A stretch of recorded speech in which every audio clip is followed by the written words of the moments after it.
Army chief Syed Asim Munir साहब का दावा गलत साबित हुआ। जेल से कैदी भाग गए।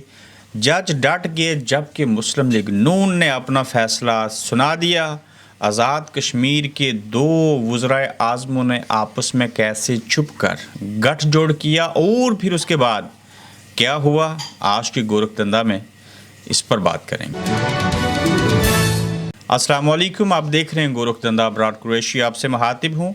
एक साल कबल पाकिस्तान फ़ौज के सिपा सलार सैयद आसिम मुनीर साहब ने एक दावा किया था।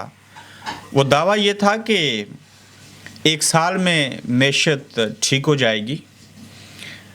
मायूसी बहुत बड़ा कुफर है, गुनाह है, दुरुस्त कहा था। आर्मी चीफ का 10 जुलाई 2023 को ये दिया गया बयान जो था वो गलत साबित हुआ। उनका जो गुमान था, उनकी जो उम्मीद थी पीडीएम से, पीपल्स पार्टी से ख़ासकर और नून लीग से बिलखुसूस, वो वैसे चीज़ें ना कर सके। अब जब मायूसी कुफर है तो अवाम तो पाकिस्तान के मायूस हैं, वो तो कुफर और गुनाह कर चुके हैं। अब देखना ये है कि उन्होंने दावा किस बुनियाद के ऊपर किया था और ये गलत साबित कैसे हुआ। देखिए, आपको ये लगता था कि ताकत आपके पास है, आप जिसको लेके आएंगे अवाम उसको कबूल करेंगे, तो आपने ताकत का इस्तेमाल किया और जिनको मैंडेट मिला था उनको ना दिया और आपकी ताकत जो थी वो हार गई। अवाम ने उस फैसले को कबूल ना किया, जो हुकूमत थी वो नाकाम हुई, मैशत ठीक ना हो सकी, बगाड़ पैदा होता रहा। सियासी अदम इस्तेकाम आपने खुद पैदा किया। जिस मुल्क में सियासी अदम इस्तेकाम हो वहाँ पे माशी इस्तेकाम नहीं आ सकता। एक सिंपल फार्मूला है, रेडी वाले को भी पता है कि आज उसके पास जो गाहक नहीं आ रहे उसकी वजूहात क्या हैं। ऊपर से जो इस बार आपने बजट करवाया, आपका अपना मनपसंद वज़ीर ख़जाना था, हुकूमत से आपने पूछा नहीं और उस बजट में भी आपने अवाम का कचुम्बर निकाल दिया, तो लिहाजा कुरानी आयतें काम नहीं देंगी। मायूसी बिल्कुल कुफर है, बहुत बड़ा गुनाह है, तो वो बात ना हो सकी जो कि होनी चाहिए थी। तो लिहाजा अपनी बातों को रिव्यू कीजिए, अपने ऊपर गौर व फिक्र कीजिए। फिर आप देखिए कि आज़ाद कश्मीर के अंदर से कैदी जो थे वो पुलिस की आंखों में सुर्ख मिर्ची डाल के भागे और उन्होंने जेल तोड़ी और एक कैदी ज़ख्मी भी हुआ। लेकिन सवाल ये है कि ये कैसे मुमकिन है कि जेल से कैदी भाग जाएं और उनके पास असलहा भी हो और उनकी किसी ने तो मामनत की। इस हवाले से कहा गया कि आज़ाद कश्मीर के जो वज़ीर आज़म हैं अनवारुल हक साहब को एहसासदारों ने ये रिपोर्ट दी थी कि यहाँ पे ख़तरनाक कैदी हैं, इनको मीरपुर में या मुज़फ़्फ़राबाद में रावला कोर्ट से मुंतकिल करें, तो उन्होंने इनकी बात के ऊपर तवज्जो न दी, जिसके नतीजे में बिल आखिर 20 कैदी जो थे वो जेल से भाग निकलने में कामयाब हुए।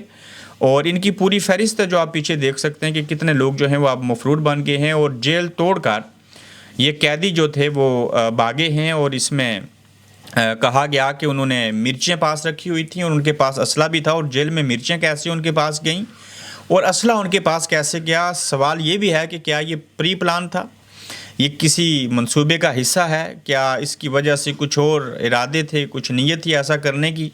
तो जहाँ पे आज़ाद कश्मीर के अंदर से जो जेल से कैदी भागे हैं, मैं ये बात कर रहा हूँ, वहीं पे आपको एक और अंदर की खबर बताता हूँ कि दो जो वज़ीर आज़म हैं, एक साबिक और एक मौजूदा, उन्होंने आपस में गठजोड़ किया।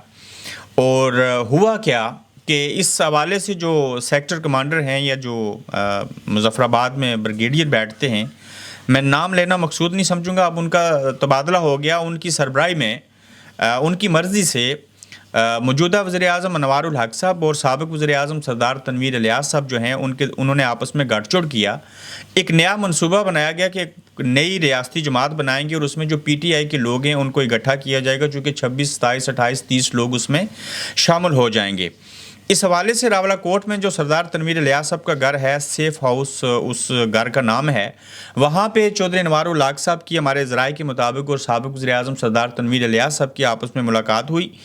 जब मुलाकात हुई तो उसमें ये मफरूज़ा तय पाया कि हम दोनों एक हैं और नेक हैं, हम मिल के आगे चलेंगे। और ये फार्मूला ये था कि हम जो मुनर्रफ़ अरकान हैं पाकिस्तान तहरीक-ए-इंसाफ़ के, उनको अपने साथ मिलाएंगे, एक नई सियासी जमात बनाएंगे, उनका नया नाम रखेंगे और उसके मुताबिक जो चीज़ें हैं वो आगे बढ़ेंगी। आपको याद होगा कि ये जो अदालतें हैं, आज़ाद कश्मीर की हाई कोर्ट, उसने تنویر الیاس صاحب کے خلاف فیصلہ دے کے ان کو نااہل کیا تھا اور وزارت عظمیٰ سے ہٹے تھے، جس کے بعد چودھری انوار الحق صاحب جو ہیں وہ وزیر اعظم بنے تھے، اور پھر تنویر الیاس صاحب نے جیل بھی کاٹی، ساری چیزیں ہوئی، اور پھر ان دونوں کو آپس میں گٹھ جوڑ کیا گیا۔ اب جس شخص نے ان کا یہ گٹھ جوڑ کروایا تھا ان کا تو تبادلہ ہو گیا، ہاں ابھی تک انہوں نے چارج نہیں چھوڑا لیکن وہ چلے جائیں گے، تو وہ منصوبہ جو بنا تھا وہ تو اب جو نیا بندہ آئے گا اس کو کیسے کیری کرے گا اور کس طرح سے سیاسی جماعت بنے گی، اس کا نام کیا ہوگا، کیا اس کے اوپر امپلیمنٹ کیا جا سکے گا یا نہیں، لیکن سیاست اتنا بے رحم کھیل ہے کہ سردار تنویر الیاس صاحب اور انوار الحق صاحب نے آپس میں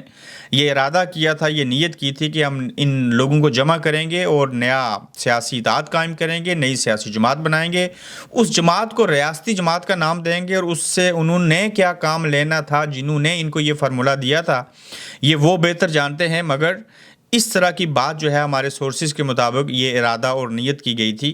اب دیکھتے ہیں کہ آگے چل کے یہ دونوں ایک پیج پہ ہوتے ہیں یا نہیں ہوتے، اور تنویر الیاس صاحب جو کہ اڈیالہ جیل کی ہوا بھی کھا کے آئے ہیں، ان کو جو دوبارہ آن کیا گیا اس ضمن میں ان سے کیا کام لیا جائے گا۔ آگے بڑھتے ہیں۔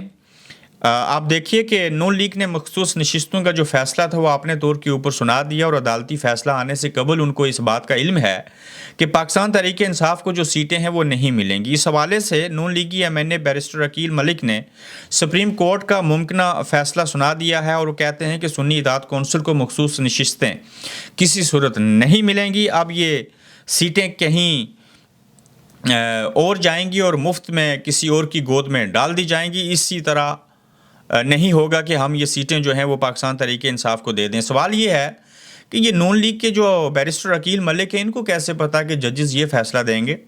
ابھی تک تو عدالت کا فیصلہ آیا نہیں، تو یہ قبل از وقت ایسے کہنا نون لیگ کی جانب سے مخصوص نشستوں کے حوالے سے جو فیصلہ ہے وہ سنا دیا گیا ہے، عدالت کیا فیصلہ دے گی یہ بھی ہمیں علم ہو جائے گا۔ ایک سال کے بعد مہنگائی کہاں ہوگی، اور آئی ایم ایف نے بتا دیا ہے، اور اس حوالے سے آئی ایم ایف کے مطابق اگلے سال جون تک ڈالر 330 روپے تک کا ہو جائے گا۔ ڈاکٹر حفیظ پاشا ایسا کہہ رہے ہیں، تو اگر یہ صورتحال ہوئی تو پھر بھائی جان آپ ذہن میں رکھیے مہنگائی بہت اوپر جائے گی، بہت بڑھے گی، پاکستان کے عوام کو یہ حکومت جو ہے وہ مزید ذلیل و خوار اور رسوا کرنا چاہتی ہے۔ عطر مین اللہ تحریک انصاف کے حق میں ڈٹ گئے ہیں، اور وہ کہتے ہیں کہ الیکشن کمیشن نے پی ٹی آئی کے ساتھ ایک نااہل جماعت جیسا سلوک کیا۔ الیکشن کمیشن نے ایک فیصلے کی غلط تشریح کر کے ایک سیاسی پارٹی کو، ایک بڑی سیاسی جماعت کو انتخابی عمل سے باہر کیا۔ کیوں کیا اس پر بات ہونی چاہیے۔ پھر کہتے ہیں جی کہ کیلکولیشن بعد میں آئے گی۔ اس کیس کا بنیادی سوال یہ ہے کہ الیکشن کمیشن نے ایک بڑی پارٹی کو الیکشن سے باہر کیا۔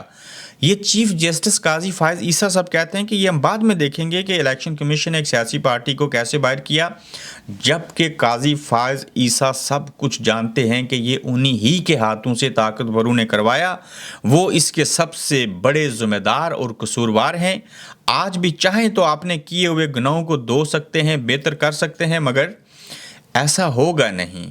یہ ذاتی بغض اور انات کا معاملہ ہے پاکستان کی 3 بڑی شخصیات کے درمیان۔ نمبر 1 قاضی فائز عیسیٰ بطور چیف جسٹس آف پاکستان، پاک فوج کے سپہ سالار سید عاصم منیر صاحب، اور پھر سابق وزیر اعظم عمران خان صاحب۔